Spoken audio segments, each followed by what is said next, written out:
یونان میں فلور بلیا دیوی کا میلہ 8 دن کے لیے لگتا تھا اور ان 8 دنوں میں زائروں کے لیے روما کی لڑکیاں سامان عیش مہیا کرتی تھیں۔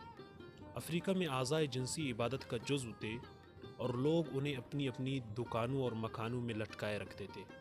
ہندوستان میں اس کی نشاندہی شیولنگ سے ہوتی ہے۔ زمانہ قبل از تاریخ کے تذکروں میں سوڈان اور دوسری آبادیوں کے متعلق اس قسم کی معلومات درج ہیں۔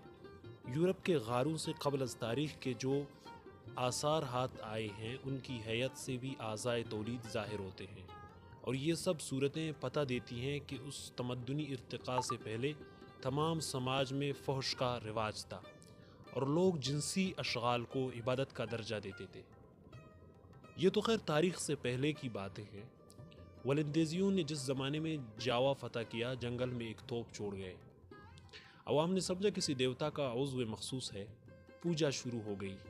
بانج عورتیں زرق برق لباس پہن کر توپ کی زیارت کو جاتی، اس پر گھوڑے کی طرح بیٹھتی اور اولاد چاہتی، پھول اور چادر چڑھا دے۔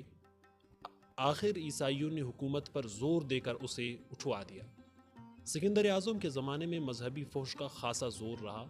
جب کوئی عورت اپنی ہمسائی کو تان دیتی تو کہتی، تو اس قابل نہ تھی کہ تیرے کمربند پر ہاتھ ڈالا جاتا، اور یہ دیوی کے مندر میں سرفراز نہ ہونے کی طرف اشارہ ہوتا۔ بائبل میں فحاشی کے متعلق بہت سی روایتیں ہیں۔ جب عبرانی کسی مسئلہ میں حلف اٹھاتے تو زور دینے کے لیے اپنے عضو پر ہاتھ رکھ کر قسم کھاتے تھے۔ چنانچہ ٹیسٹیمنٹ معاہدہ، ٹیسٹیمونی یعنی شہادت، اور ٹیسٹیکل یعنی خصیتین کا مادہ ایک ہی ہے۔ قدیم مصریوں میں عضو کو اوپر اٹھا کر قسم کھانے کا رواج تھا۔ ان کے ہاں اولاد کے لیے جو تعویذ استعمال ہوتے تھے وہ اعضائے جنسی ہی کی مرموز صورتیں تھیں۔ ڈیونپورٹ کا خیال ہے کہ ہندوؤں کا لنگم، یونانیوں کا فیلس، رومیوں کا سپرپاس اور عیسائیوں کی صلیب مردانہ عضو ہی کی مرموز شکلیں ہیں۔ اس زمانہ کے دانشوروں کی جسارتوں کا یہ حال ہے کہ ڈاکٹر لیگزینڈر اسٹون نے گرجاؤں کی تعمیری حیت پر بحث کرتے ہوئے اسے بھی جنسی اعضاء کی بوکلمونیوں سے مماثلت دی ہے۔